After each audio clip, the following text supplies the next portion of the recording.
Alors, bonjour à tous. Merci de nous avoir rejoints. Aujourd'hui, on avait décidé avec Kevin de couvrir un sujet qui arrive souvent chez nos clients, c'est comment réussir sa migration de Google Workspace vers Microsoft 365.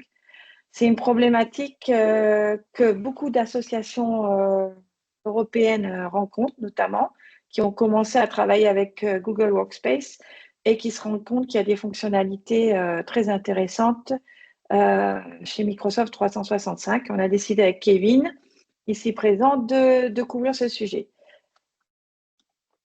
Une petite introduction, qu'est-ce qu'on va couvrir aujourd'hui? On va parler un tout petit peu de mission qui nous sommes.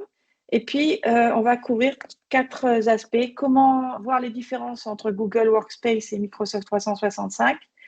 Comment planifier la migration et les éléments à prendre en compte.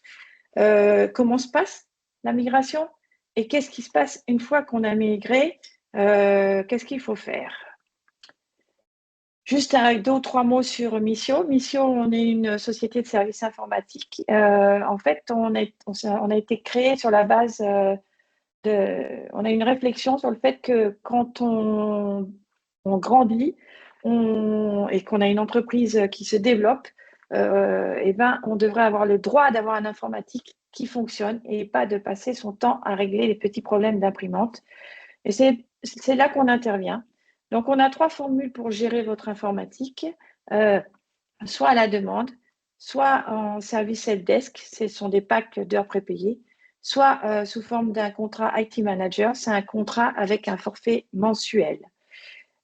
Aujourd'hui, nous sommes, moi, Juliette et Kevin présents. Kevin est notre CTO et c'est lui qui va répondre à nos questions. Kevin, je te laisse le soin de te présenter. Excuse-moi, Juliette, j'ai pas entendu. Si tu souhaites te présenter, dire un peu qui tu es. Ben voilà, moi je suis CTO chez MyCIO. Voilà, je m'occupe d'encadrer les projets plus techniques pour nos clients entreprises. Et donc voilà. On va commencer avec la première question, qui je pense que est la première chose que tes clients te posent. C'est quels sont les avantages de passer à Microsoft 365 par rapport à Google Workspace? Eh bien, premièrement, Google Workspace est basé sur des applications web, quand Microsoft 365 et quand on a Office 365, on a toutes les applications Word, Excel, PowerPoint. Donc, on est sur quelque chose de plus populaire. Au niveau sécurité, Microsoft 365 offre des fonctionnalités plus avancées, et alors aussi au niveau conformité. Donc, quand Workspace est un petit peu plus light, l'intégration des outils, Microsoft 365 offre une intégration étroite entre ces applications, donc entre Teams, Outlook, OneDrive, etc., facilitant une collaboration fluide. Et alors, il y a aussi ce que j'appelle l'imbrication avec d'autres entreprises. Donc, Microsoft 365 est beaucoup plus populaire. Et donc, ici, par exemple, si vous avez un service externe qui gère votre communication, eh bien, vous pouvez facilement créer un nouveau channel Teams pour partager facilement avec ce service. Même si ce service est tout à fait externe à votre organisation, que c'est une autre entreprise. Donc ça, pour moi, c'est les 4 points les plus importants. C'est les applications de bureau, donc Word, Excel, PowerPoint, etc. La sécurité, euh, l'intégration des outils et l'imbrication avec d'autres entreprises. Hier, quand on préparait le webinaire, tu me disais aussi qu'il y avait une grosse différence technologique entre Microsoft et Google Workspace, parce que Google Workspace utilise plutôt IMAP que Exchange. Peut-être qu'il faudrait expliquer un peu la différence.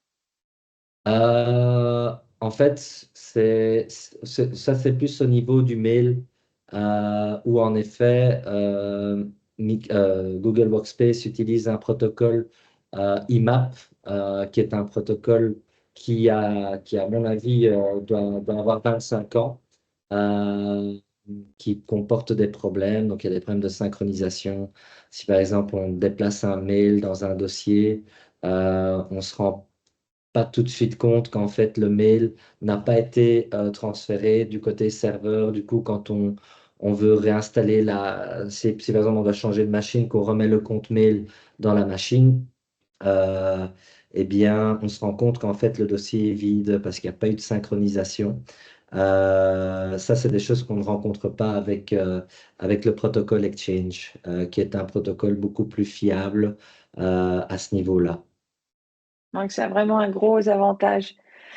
Alors, quand on passe à la migration, à la planification de la migration, à ton avis, quels sont les éléments à prendre en compte pour réussir une migration?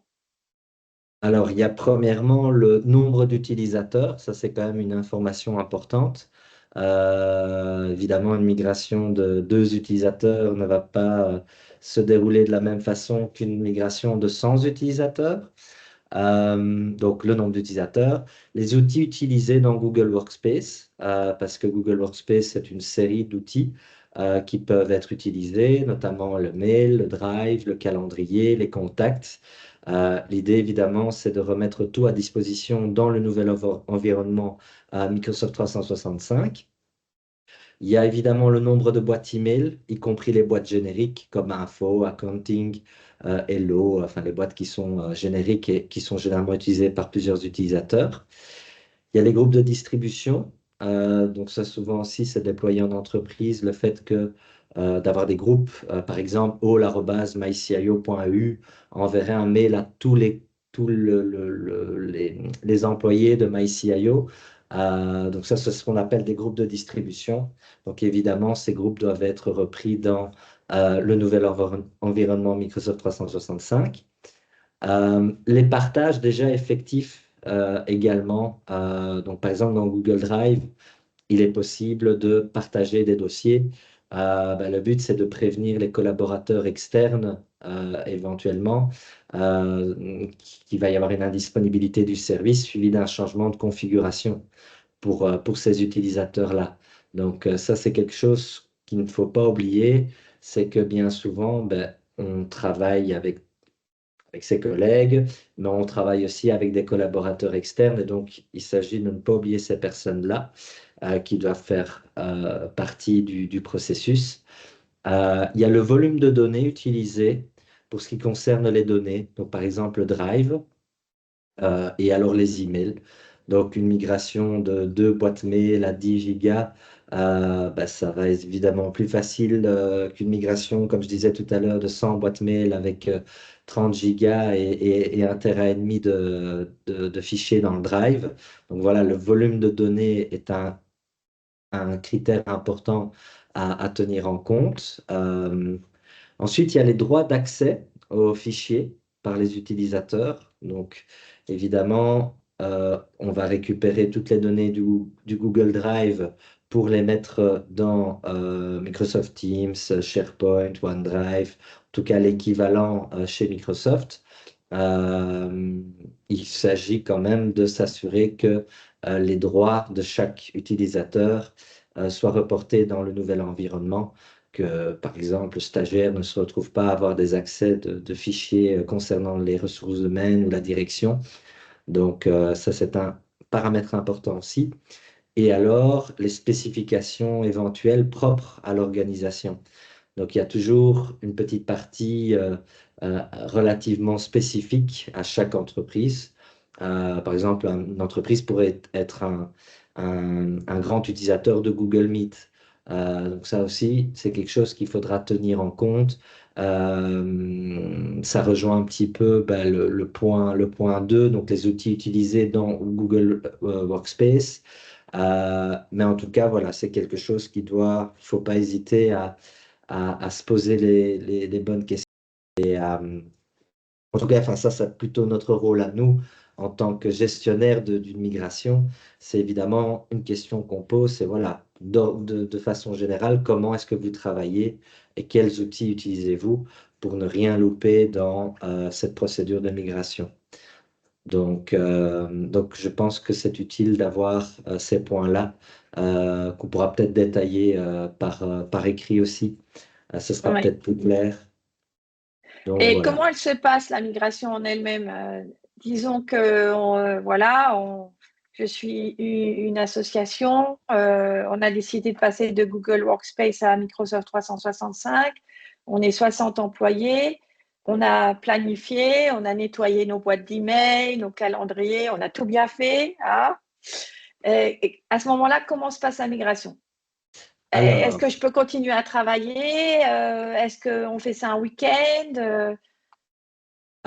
en tout cas, au niveau des...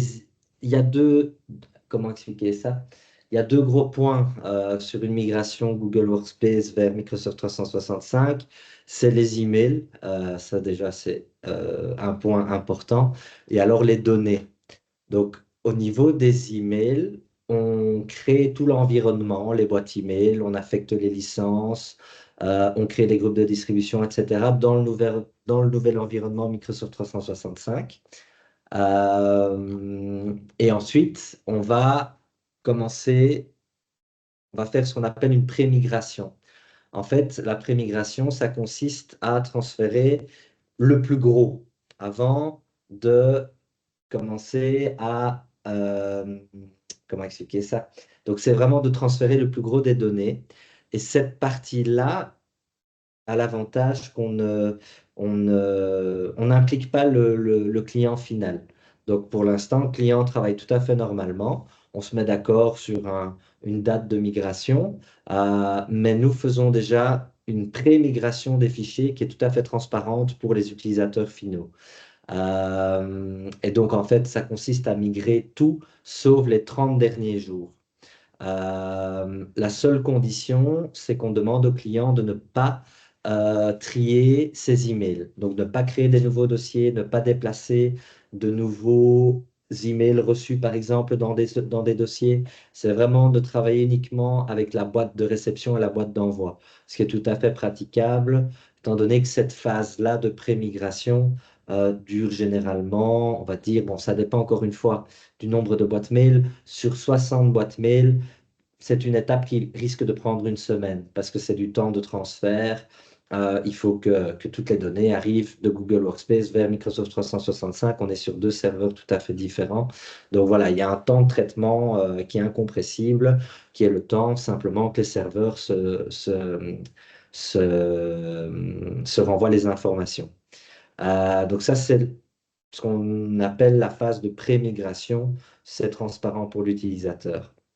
Euh, Ensuite, il y a un changement, il y a une étape qui est très importante, c'est le changement d'aiguillage au niveau du DNS, qu'on appelle le DNS. Je ne vais pas rentrer trop dans les détails, mais en fait, pour schématiser, c'est comme si on avait une voie ferrée et qu'à un moment donné, cette voie ferrée, il y a un échangeur. Pour l'instant, elle va sur Google Workspace. Ben, simplement, on va dire, ben non, on va changer, ça va aller sur Microsoft 365. Donc, on doit faire cette procédure de changement d'aiguillage. En fait, on donne l'ordre au domaine d'envoyer à partir de maintenant les emails à partir et sur Microsoft 365 et non plus sur Google Workspace. C'est une étape assez cruciale parce que à partir de ce moment-là, les emails n'arrivent plus sur Google Workspace. Donc, il est important de finaliser la procédure de migration parce que pendant ce temps-là, les personnes ne reçoivent plus d'emails, plus de nouveaux emails. Ils les recevront après lorsque les deux phases suivantes seront finalisées, que je vais expliquer maintenant. Mais voilà, pendant ce temps-là, il n'y a plus d'emails, donc le reste va devoir aller assez vite. Généralement, on se met d'accord, comme je disais au début, sur une date de migration. Tout le personnel est au courant et les choses vont suivre. Donc ça, changement d'aiguillage des DNS. Ensuite, on a la fin de la migration en elle-même. donc de tout le contenu de Google Workspace sur Microsoft 365. On parle donc des 30 derniers jours d'activité, puisque j'expliquais que dans la phase de pré-migration, on transférait tout sauf les 30 derniers jours. Donc, cette fin de migration permet d'avoir une boîte mail tout à fait complète avec les emails qui arrivent également, les emails courants. Voilà, si maintenant on a terminé à 11 heures, par exemple, on a fait à 11 heures le changement d'aiguillage, eh bien, à partir de 11 heures, les emails arriveront sur Microsoft 365. On finalise la migration, donc les 30 derniers jours arrivent et on est dans une situation tout à fait normale avec les anciens mails et les nouveaux emails qui sont présents et disponibles. Il y a la quatrième étape, parce que les emails sont là, les emails continuent à arriver, mais l'utilisateur n'y a pas encore accès, parce qu'il faut encore configurer sa boîte email sur son ordinateur. Vu que les paramètres mail de Google ne sont pas du tout les mêmes que Microsoft 365, eh bien, il faut passer sur les machines pour aller reconfigurer le compte. Alors pour ça, il y a deux écoles. Soit l'utilisateur final le fait lui-même. Nous avons envoyé le login, le mot de passe et les instructions pour pouvoir configurer le compte mail sur l'ordinateur, le smartphone, la tablette, etc.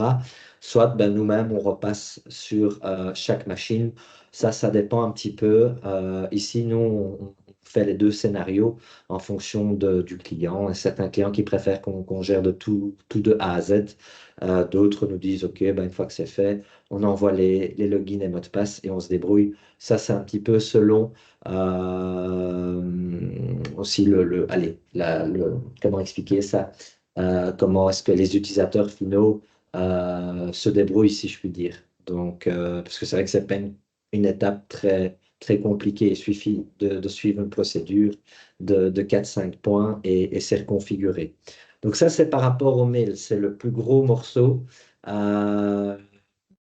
Vu que les mails, oui, c'est vraiment le gros de la migration. Après, il y a les données. Donc, si... Donc, les données, tu veux dire les documents, les oui, photos, les vidéos, tout ça, tout qui ce sont qui est sur en tout cas, le Google Drive. tout à fait, tout à fait. Et donc là, on a une solution qui est assez confortable dans le sens où on peut proposer une synchronisation bidirectionnelle. Donc, ça veut dire que toutes les données qu'il y a dans OneDrive, pardon, toutes les données qu'il y aura dans Google Drive vont se retrouver sur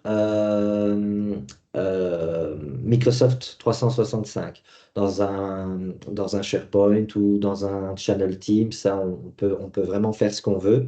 Mais en tout cas, on propose une synchronisation bidirectionnelle. Donc, encore une fois, il y a une étape, on va dire, où ben, tous les fichiers courants qui sont déjà là doivent être synchronisés sur le Microsoft 365. Et après, pour tout ce qui serait ajouté, parce que ce qui va se passer, c'est que quand on fait la migration, on va copier toutes les informations via cette synchronisation-là sur Microsoft 365, et puis on va commencer à reconfigurer les ordinateurs chez les différentes personnes. Donc, certaines personnes seront déjà dans un environnement 365 et donc vont commencer à travailler. D'autres personnes seront encore dans le Google Drive pour permettre de ne pas devoir dire aux gens, voilà, stop, on arrête de travailler parce qu'il faut qu'on passe sur chaque machine pour configurer le 365. Eh bien, tout simplement, on fait une synchronisation bidirectionnelle entre les deux, ce qui permet de faire que si quelqu'un est déjà sur Microsoft 365, commence à travailler, eh bien, les fichiers seront synchronisés sur Google Drive. Et donc voilà, ça permet de faire ça tranquillement, sans perte de données et sans devoir trop se presser, puisque de toute façon, les fichiers vont être synchronisés. Donc, donc voilà, à ce niveau-là, c'est vraiment moins, allez, je vais pas dire problématique, parce que même le, le point migration des emails n'est pas problématique. C'est juste qu'il faut l'organiser, il faut faire ça bien. Il faut rien zapper parce qu'après ça peut être embêtant. Mais voilà, pour ce qui concerne les données, là, c'est vraiment un jeu d'enfant en fait. Donc, Et ça, c'est après, vraiment pas mal. tu vas garder les données, les emails Google et Google Drive combien de temps? Oui, ça, c'est par mesure de précaution. En effet, une fois qu'on a fait tout ce travail de migration, qu'on est vraiment en production sur Microsoft 365, par mesure de sécurité, de toute façon, c'est bien de garder. Alors là, encore une fois, il y a plusieurs possibilités, hein. On peut le garder 6 mois, comme on peut le garder 10 ans.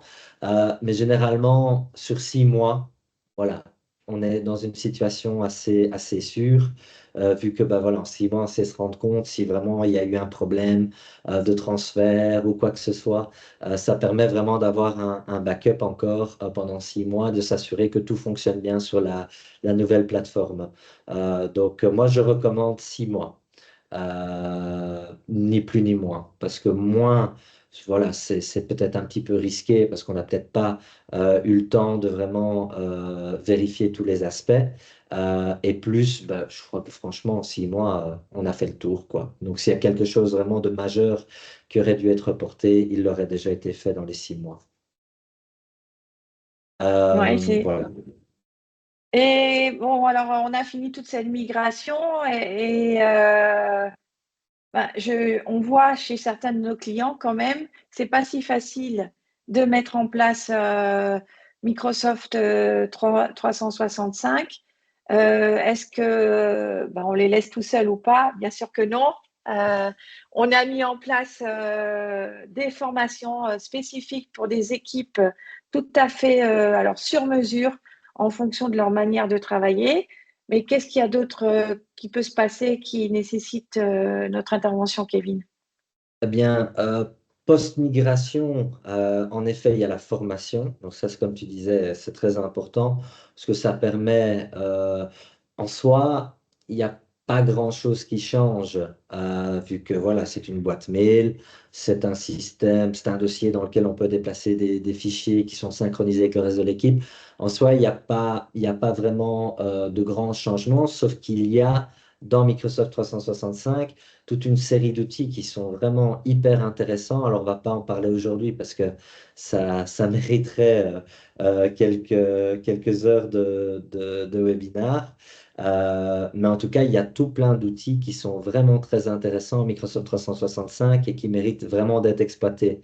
Mais voilà, c'est le genre d'outils, sans une petite formation à l'usage de ces outils-là, ça me semble compliqué. Donc, en effet, on conseille toujours, après une migration, de passer par ben voilà, quelques heures de formation. Là, en effet, bon, ça, tu sais mieux que moi, Juliette, on a des packages qui sont assez intéressants. Et alors, oui, il y a aussi la disponibilité. Ça, c'est notre responsabilité, mais notre disponibilité pour répondre aux questions et procéder aux petites adaptations si nécessaire. On ne garantit pas que suite à une migration, il y a tellement de choses à tenir en compte qui n'est pas, voilà, peut-être une petite correction à gauche, à droite à faire. Donc évidemment, nous, on est disponible pour répondre à tout ça, ben, aux questions vraiment directes par rapport à ce changement de situation et alors aux adaptations qu'il faudrait peut-être encore faire. Ça peut évidemment arriver. Donc voilà, on l'évite du plus possible. Mais voilà, malgré toutes les précautions qu'on prend, ben voilà, on se rend compte parfois que tiens, il y a vraiment un petit détail qui doit être encore réglé. Et nous sommes disponibles, évidemment. Quand on fait une migration, en tout cas, c'est quelque chose qu'on prévoit, pas juste pour le client, mais pour nous aussi. On tient vraiment, ben, moi je suis disponible, Logan est disponible, pour justement s'assurer de pouvoir répondre rapidement aux questions qui pourraient découler de cette migration. Et que tout Donc, se passe bien. tout à fait. Donc voilà, ça Bah, ça, ce sont pour moi les points les plus importants. eh ben, on arrive à la fin de notre webinar. On espère qu'on a répondu aux questions les plus importantes.